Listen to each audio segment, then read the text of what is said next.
tree that was rotting was vulnerable to the wind, causing it to snap and break, and also causing this debris to fall on the power lines, which caused outages in the Clements community.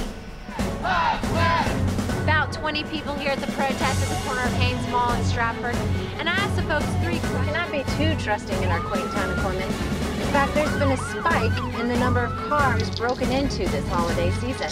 It felt like going through airport security, but once inside the Donald Trump rally, the energy was high and the enthusiasm matched.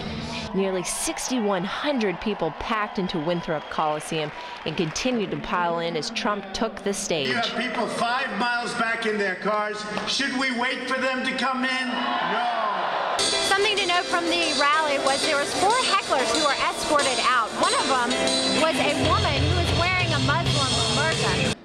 The woman was wearing a shirt that said, "Salam, I come in peace." Her name is Rose Hamid and is a 56-year-old flight attendant. Trump, however, laughed it off by joking, "Isn't a Trump rally more fun than all these other steps?" Something else that Trump did during the rally was he did a lot of call and response. So he would say something, and then he would have the crowd respond. So, for instance, he asked this question. Who's gonna pay for the wall? Who's gonna pay for the wall? Who's gonna pay for that wall? Do you think that Donald Trump plays on people's fears?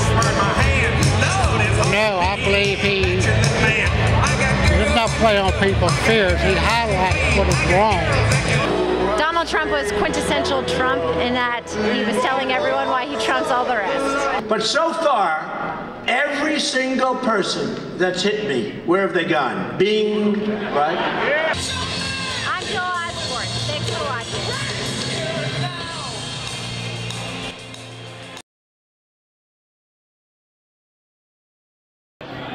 We're here in the spin room, and as you can see, a lot of the media will ask the candidates questions after the debate. They'll do live interviews afterwards as well. And here comes Donald Trump right now. Except you would start this next Fox debate with apology accepted. Your take on that? Hi, Mr. Trump. I would say, why guess when so you'll know? We'll find out next week. Do tonight. Great. Very happy. Can we talk about costumes? So, were you strategic in when you decided to come out to support Marco? I hope so. That was the goal. The goal was to get the biggest bang we possibly could get out of it. So. Well, he does make outlandish comments. It does seem to be sticking with the public. There's people throughout our country that wanted to ban all Chinese and cut their ponytails off. There's nothing new here. There's been an element in the American psyche for a long time. There's always a market for this. But it never works because it's not what makes us great.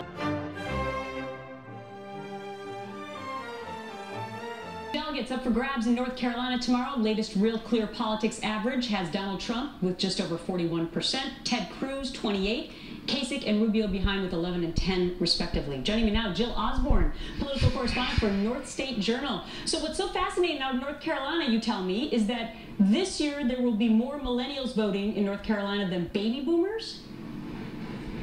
Absolutely. Well, they actually make up the same percentage of the voting electorate, and they were shocked when I told them this, but a lot of them realize that they do have a huge impact if they come out to vote. Here's what some of them had to say.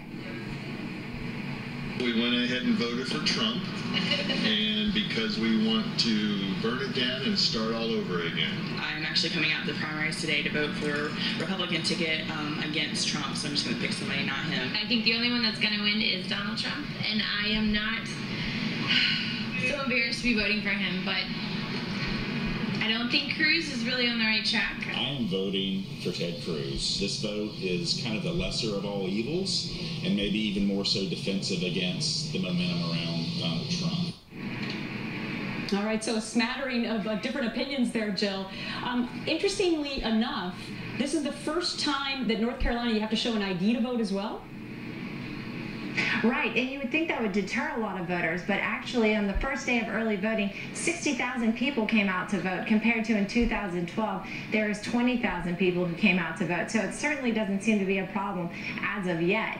Also, something to note about some of those sound bites, Gretchen, there are a lot of people off camera, a lot of closet Trump supporters that don't want to say that they actually support this controversial candidate. Right. And also you were talking about the breaking news and how one of the sheriff's department in Cumberland County may possibly be charging Trump. Now that sheriff is Moose Butler, and he has been in office since '94. And just so you know, he is a Democrat. Okay. And what I'm hearing from a lot of Trump supporters is when people, especially Democrats or other parts of the party, go against him, this actually fuels their We're waiting fire. to confirm all and that. It's kind of right. Okay. And it's kind of I gotta go. I'm up against a hard break. I'm sorry, Jill. Thanks for being with us. We'll be right back.